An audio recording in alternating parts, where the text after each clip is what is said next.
Assalamualaikum warahmatullahi wabarakatuh. Puja puji syukur kita selalu panjatkan kepada Allah Subhanahu wa Ta'ala, Rabb seluruh alam. Apa kabar semuanya? Semoga semuanya sehat walafiat.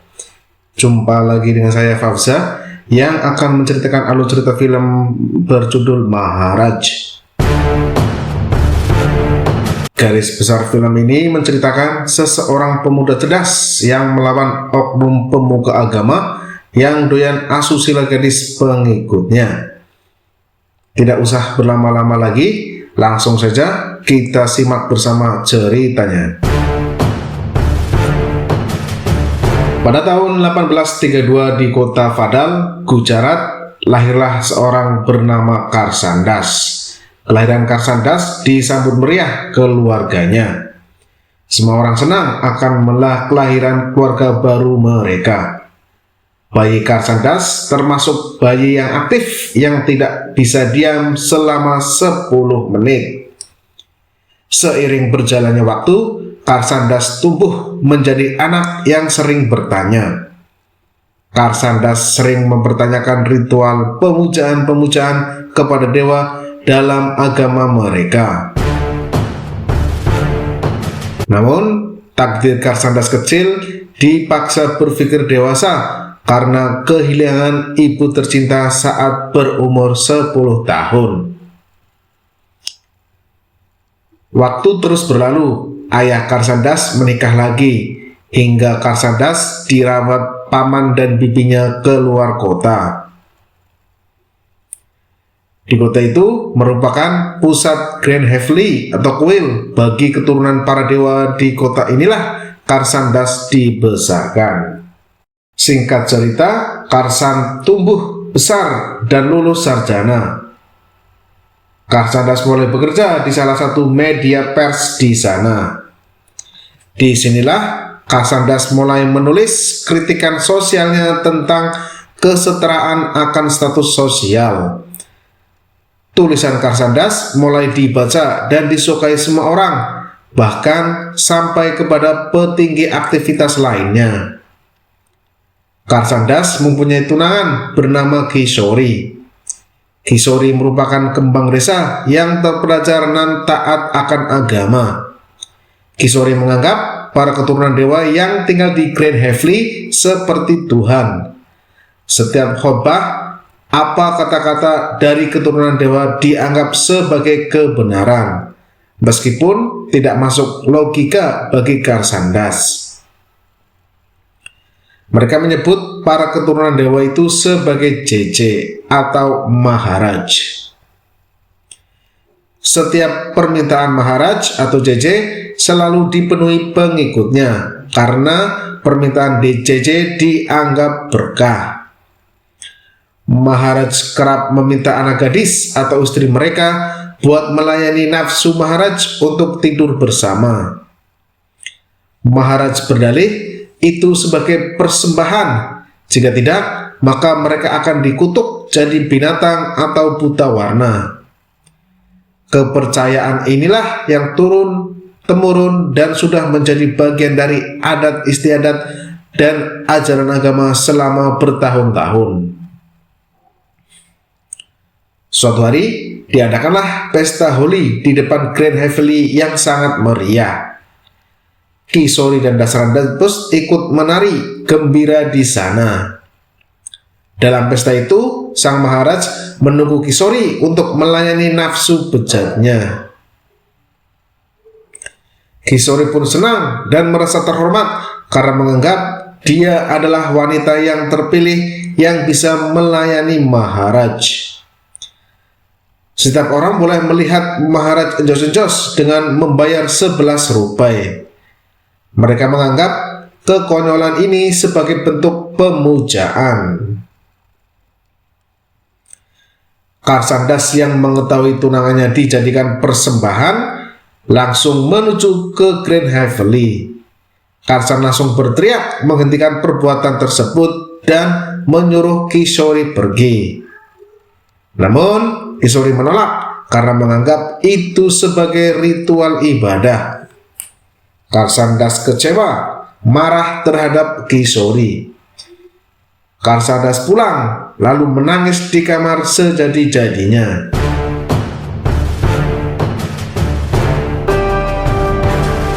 Karsan?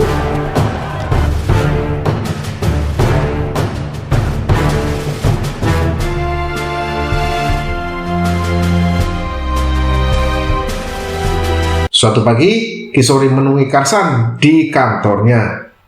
Terlihat Karsandas masih marah sama Kisori. Sedangkan Kisori merasa dia tidak bersalah apa-apa. Karsandas kecewa kenapa Kisori mau tidur dengan Maharaj. Karsandas sudah menunggu 4 tahun untuk sekedar menyentuh tangan Kisori. Namun dengan sukarela Kisori malah tidur dengan Maharaj. Karsandas mengatakan tidak ada gunanya selama ini Kisori sekolah. Kisori sekedar datang sekolah namun tidak belajar. Sekolah mengajarkan kita kebijaksanaan untuk memilih, bukan mengikuti tradisi yang salah. Kisori menjawab dia tidak punya pilihan. Kisori bilang dia bukan yang pertama dan terakhir. Dari dulu seperti itu. Bahkan mungkin jika yang terpilih adik perempuanmu, ibumu pun akan mengirimnya, kata Kisori. Sontak saja Karsandas marah dan hendak memukul Kisori. Karsandas lalu memutuskan hubungannya dengan Kisori. Kisori pun sedih akan hal itu. Sambil menangis, Kisori mendatangi Maharaj dan curhat kepadanya. Maharaj memanfaatkan hal ini dengan dalih ini adalah rencana dewa menjadikan Kisori sebagai favoritnya. Kisori pun nampak senang dan bahagia. Kisori dan Maharaj enjos-enjos sampai pagi.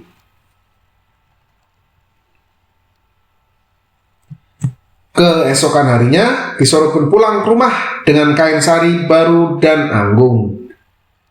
Tak disangka, Kisori mendengar percakapan Maharaj di suatu ruangan merayu adik Kisori. Maharaj menjanjikan hal yang sama kepada adik Kisori. Adik Kisori akan dijadikan favorit sang Maharaj juga. Mendengar hal itu, Kisori tidak tahan, lalu mendobrak pintu dan memaki Maharaj. Kisori merasa menyesal karena tidak pernah percaya nasihat Karsandas. Kisori sekarang yakin dan percaya bahwasanya Maharaj mengeksploitasi wanita atas nama keyakinan atau agama. Hati dan keyakinan Kisori hancur. Kisori sadar bahwasanya Maharaj hanyalah manusia biasa sama seperti mereka.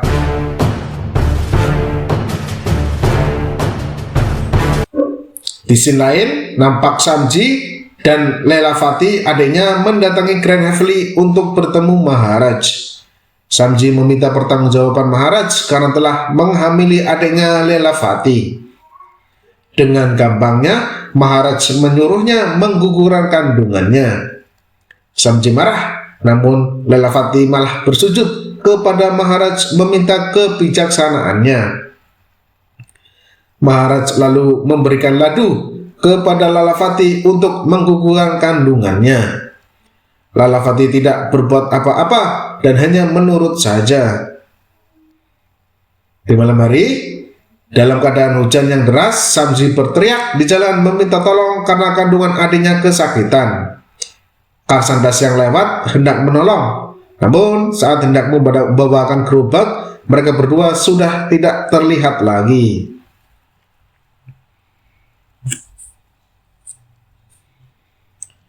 Keesokan harinya, warga dihebohkan dengan kematian Kisori yang bundir di dalam sumur. Karsandas sangat sedih dan menangis. Saat takziah, adik Kisori memberikan surat dari Kisori kepada Darsandas. Dalam surat itu, Kisori menegaskan, jadikanlah kematiannya menjadi semangat perjuangan dirinya. Kisori ingin mengungkapkan kesalahan ajaran Maharaj atau JJ itu. Karsandas selalu merenung sejenak, lalu mendatangi Maharaj. Sambil berteriak, Karsandas menunjuk JJ. JJ lah pembunuh Kisori. Karsandas menantang Maharaj dan mengungkap semua eksploitasi agama yang dilakukan Maharaj. Maharaj hanya tersenyum dan berkata kepada Karsandas, tidak akan pernah bisa menyentuhnya karena dia pengusaha klan mereka. Dia memimpin agama, sedangkan Karsandas hanyalah wartawan biasa. Tulisan kata-kata tidak akan pernah bisa menang melawan agama. Tulisan-tulisan Karsandas nanti hanya menjadi sampah pada besok harinya, sedangkan ajaran agama akan abadi selamanya. JJ berkata kepada Karsandas. Karsandas berani berjanji dia akan membuktikan perkataannya, bahkan jika kehormatan Karsandas hancur, maka dia akan dipastikan hancur. Singkat cerita, Karsandas membuka kantor percetakan sendiri. Karsandas mencetak koran pertamanya yang berjudul Ajaran Hindu Sejati dan Praktek Penipuan Saat Ini. Kebenaran di balik Yanunaj Maharaj.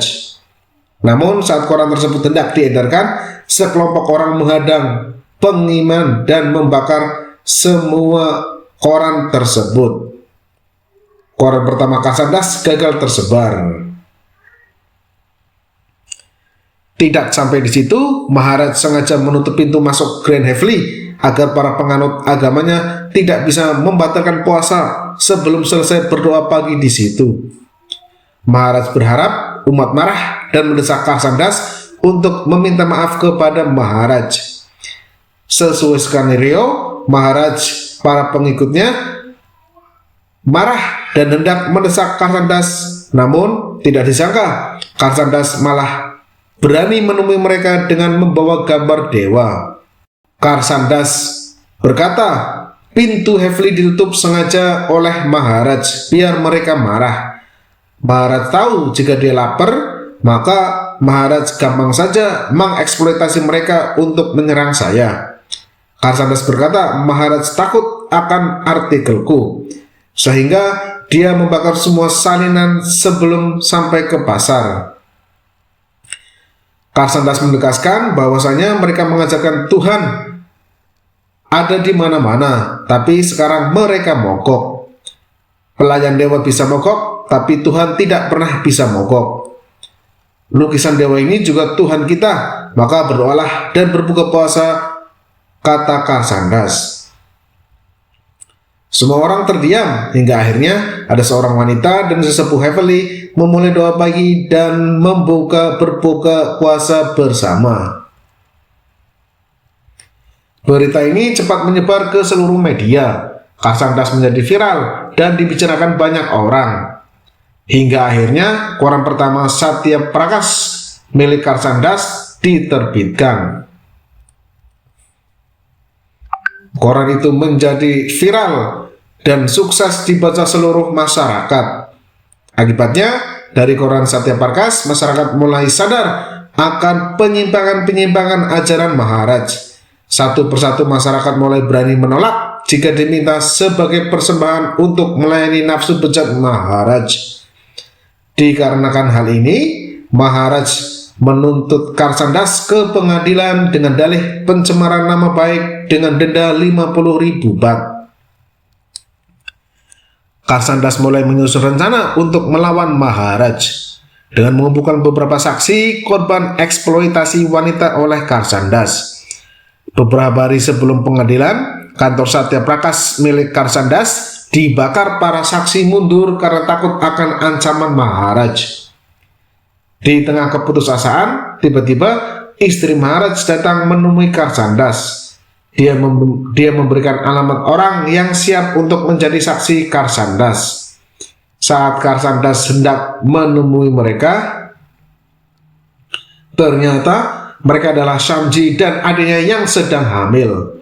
Prakash ingat kejadian waktu dia hendak menolong mereka dan tiba-tiba mereka menghilang. Ternyata mereka diselamatkan oleh istri Maharaj. Mereka bersedia menjadi saksi akan kebejatan Maharaj. Di pagi hari di kantor Karsandas mendapati surat dari dokter pribadi Maharaj yang siap menjadi saksi di pengadilan. Karsandas dan pengacaranya senang akan hal ini. Pada malam hari sebelum peradilan digelar, Karsandas dipanggil ke kediaman Maharaj. Di sana Maharaj memperlihatkan saksi kunci Lelavati yang sudah dinikahkan dengan asistennya. Bahkan kakaknya Samji pun telah dikurung atau disandera supaya tidak bisa bersaksi di pengadilan. Keesokan harinya sidang pertama dimulai. Nampak Maharaj datang dengan kereta kencana ke gedung pengadilan. Maharaj disambut bak Tuhan oleh pengikutnya, bahkan kakinya pun tidak dibiarkan untuk menyentuh tanah. Pengadilan pun dimulai. Maharaj dipersilakan ke mimbar saksi, namun Maharaj menolak. Seketika raung sidang gemuruh hingga sang hakim pun mengabulkan permintaan Maharaj untuk duduk di tempat. Saat hendak disumpah, Maharaj sempat menolak dikarenakan dia merasa dia tidak perlu disumpah karena orang biasanya bersumpah atas namanya. Maharaj tidak mengatakan sebenarnya, namun kata-katanya adalah kebenaran. Namun kali ini hakim tegas memaksa Maharaj mengambil sumpah atas kitab suci. Maharaj pun akhirnya setuju. Setelah disumpah, pengacara Karsandas menghadirkan saksi pertama, yaitu Dr. Ramkishan Fatal yang merupakan dokter pribadi Maharaj. Maharaj pun nampak sedikit kesal dan kaget. Pengacara Karsandas menanyakan perihal penyakit kelamin Maharaj. Dokter pun membenarkan bahwasanya Maharaj terkena sifilis. Penyakit itu disebabkan dikarenakan sering encos-encos dengan banyak wanita. Bukan hanya itu, Maharaj pun pernah meminta dokter untuk membuatkan obat pengukur kandungan yang ampuh. Dikarenakan metode lama Maharaj dengan ladu tidak selalu berhasil. Karena hal inilah dokter dan Maharaj berselisih keyakinan. Maharaj membantah tuduhan dokter. Maharaj bilang itu hanya bisul biasa. Dokter mengira itu sifilis. Pengacara Maharaj mempertanyakan dari mana dokter menyimpulkan jika Maharaj terkena sifilis. Bukti-bukti dari dokter dianggap tidak meyakinkan. Sang pengacara menduga itu hanya salah diagnosa dokter saja. Sang dokter pun nampak kesal dan marah. Sang dokter berani bersumpah akan berhenti praktek jika diagnosanya salah. Pengacara Karsan menyambut dengan menantang Maharaj untuk diperiksa secara medis. Pihak Maharaj pun berhenti ngegas dan memilih berhenti bertanya. Giliran saksi Grindar Khawas dihadirkan. Pengacara bertanya apakah dia menikah Lelavati dan sejak kapan. Khawas berbohong dengan menjawab dia menikahi Lelavati 8 bulan lalu dan anak dalam kandungan Lelavati adalah anaknya. Sang pengacara mencecar bahwasanya bayi itu adalah anak Maharaj. Maharaj memberikan ladu berduri untuk mengukuran kandungan Lelavati. Saat Karsandas hendak melindungi mereka, Maharaj menculik mereka, bahkan Samji kakak Lelavati disandra. Lalu Khawas menikahi Lelavati pada malam itu juga, sehingga tidak ada satupun dari mereka yang bisa bersaksi. Anfi ngegas dengan berita dan berkata ini pemerkosaan, penculikan, pembunuhan yang mulia. Semangat pengacara itu dipotong Maharaj dengan berkata kerumunan ini sepi karena diperintahkan diam olehnya. Ada beberapa orang yang di luar sana patuh akan perkataan Maharaj. Jika mereka membuat kerusuhan, maka Maharaj tidak bertanggung jawab. Hakim lalu mencairkan suasana dengan menyuruh pengacara Anfi untuk duduk kembali. Sekarang giliran Karsandas sebagai saksi. Pengacara bertanya, apakah Karsandas pernah menyaksikan Maharaj berhubungan intim dengan pengikut wanitanya di Heavenly? Karsandas menjawab, dia pernah menyaksikan, bukan hanya itu. Bahkan setiap pengikutnya boleh melihat asal bayar 11 rupiah. Maharaj menyela kalau itu adalah ritual kuno, kebaktian sebagai bentuk pemujaan. Karsandas menjawab, ritual harusnya tidak kuno tetapi benar. Pengacara Maharaj membalas, apakah mereka melakukan itu dengan keterpaksaan? Karsandas menjawab, tidak. Apakah kau memutuskan hubungan dengan Kishori setelah itu? Karsandas menjawab, iya. Dengan berapi-api, pengacara Maharaj mengatakan di koran itu Karsandas meluapkan kekecewaan dan amarahnya dengan menuduh Maharaj lah pelaku, padahal kematian Kishori adalah akibat perbuatannya memutuskan pertunangan. Dia meluapkan dengan amarah kepada Maharaj lewat korannya agar dia tenar dan mendapat keuntungan berupa uang. Namun dengan santai Karsandas menjawab, dia tidak mendambakan ketenaran dan kekayaan. Dia seorang ksatria, dia membersihkan kotoran jika dia lihat, dan dia tak punya 50.000 rupiah. Akhir-akhir ini dia banyak membaca buku tentang agama, bahkan menghadiri seminar-seminar tentang agama. Karsandas berkata, ada baik doa pemujaan yang sengaja disimpangkan Maharaj kepada pengikutnya, yaitu tentang segenap tubuhku, jiwa ragaku, kekayaanku, dan duniaku kutawarkan padamu. Benarkah Maharaj? Maharaj mengangguk. Karsandas bertanya, bagaimana bait itu ditafsirkan di tempatmu, Maharaj? Dia memelintir tafsir bahwasanya pengantin baru harus tidur pertama dahulu dengan Maharaj. Doa suci mana yang mengajarkan hal demikian? Ada banyak contoh salah tafsir di Hafli. Banyak sekali teks suci dalam bahasa Sanskerta yang salah ditafsirkan dikarenakan tidak semua orang memahaminya. Kenapa tidak diterjemahkan saja? Kenapa harus mengubahnya? Maharaj menjawab, mereka sendiri yang menarikan diri untuk tidur denganku dan memberikan hartanya. Karsandas menjawab, memang kenapa? Mereka tidak berpendidikan sedangkan kau seorang guru. Harusnya kau bisa menolak karena itu salah, tetapi kau tidak karena itu tidak sesuai nafsumu. Seorang guru harusnya membimbing mereka yang tersesat, bukan sebaliknya. Lalu bagaimana jika gurunya yang tersesat? Akan banyak seperti ini di kemudian hari. Saya bukan melawan Hafli atau Maharaj, bahkan saya tidak punya dendam pribadi dengan Maharaj. Saya selalu ikut berdoa taat di Hafli, karena bukan orangnya, tapi caranya yang salah yang saya lawan. Para suami melarang istrinya membuka cadar di luar, sedangkan mereka rela mengirim istrinya tidur dengan Maharaj dan ditonton bebas orang lain. Mengapa hal ini malah dirayakan dengan memasak lapsi? Jika tidak dihentikan, tragedi berabad-abad ini maka akan berlanjut selamanya. Hanya nama guru yang akan berubah, yang lain tidak. Keyakinan agama adalah hal yang sakral. Mereka tidak terafiliasi, tidak terikat lokasi dan bentuk. Agama dikenang di hati, bukan di lapangan umum. Tuhan kita ada di hati kita dan tidak perlu jembatan untuk mencapainya. Tidak ada Maharaj, ibadah atau ritual yang menjadikan satu tiket ke surga. Perbuatanlah yang membawa kita ke surga. Yang mulia, di modal ini saya ingin mendapat pelajaran. Katakan yang sebenarnya. Luapkan saja apa yang dipendam, tidaklah cukup. Hanya meninggalkan bekas. Bahkan jika saya di penjara pun saya harus terus berjuang. Medan perang bisa berubah, tetapi saya tidak.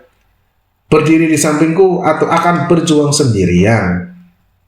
Setelah berkata seperti itu, satu persatu pengikut Maharaj mengajukan diri menjadi saksi. Satu persatu wanita yang menjadi korban bersuara.